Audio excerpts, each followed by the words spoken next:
علیکم پیارے بچوں، اب ہمارے اس سبق کا اگلا عنوان خطی جوڑی کے زاویے،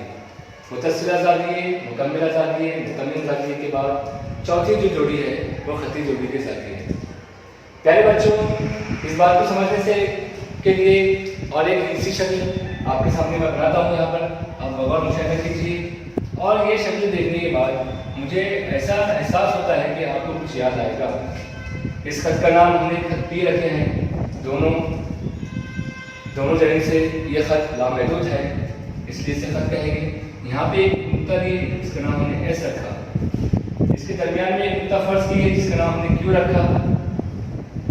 اور باہر ایک اور نقطہ دی جس کا نام آر رکھا۔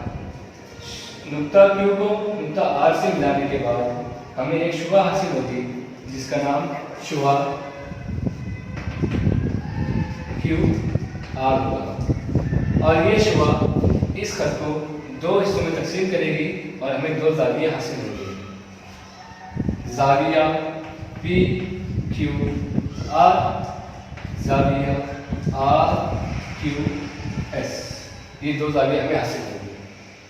اب آپ کو پچھلے پیریڈ کا کچھ نہ کچھ یاد آ رہا ہوگا، ایک شکل دیکھ کر برابر آپ کو لگ رہا ہوگا کہ یہ متمم زاویے کی جوڑی ہے، کیونکہ ہم نے پچھلے سبق میں کچھ اسی طرح کی ایک زاویے کی جوڑی کی طرف سے معلومات حاصل کیے تھے۔ برابر پیارے بچوں، یہ مستقیم خط ہے، مستقیم خط کے زاویے کا مستقیم جو زاویہ ہوتا ہے وہ 180 درجے کا ہوتا ہے، یہ ہمیں معلوم ہے، اور جن دو زاویوں کی جوڑی کا پیمائش 180 ہوتی ہے اسے ہم متمم زاویہ بھی کہتے ہیں، یہ ہم پڑھ چکے ہیں، اسے ہم متمم زاویہ بھی کہتے ہیں۔ اب ان تمام باتوں سے، اس پورے شکل سے ہمیں خطی جوڑی کی زاویوں کی تعریف اور کسے کہتے ہیں یہ سمجھنا ہے۔ خطی جوڑی کے زاویے ان زاویوں کو کہتے ہیں جن کی ایک ساتھ مشترک ہوتی ہے، جس میں پی کیو آر میں کیو آر یہ ساتھ ایک مشترک ہے، زاویہ کیو آر کیو ایس میں کیو آر اس کی بھی ایک ساتھ مشترک ہے، یہ دونوں زاویوں کی ایک ساتھ بھی مشترک بن رہی ہے، اور جو غیر مشترک ساقین ہیں کیو پی کیو ایس یہ ایک دوسرے کے مخالف جا رہی ہے۔ تو خطی جوڑی کے زاویے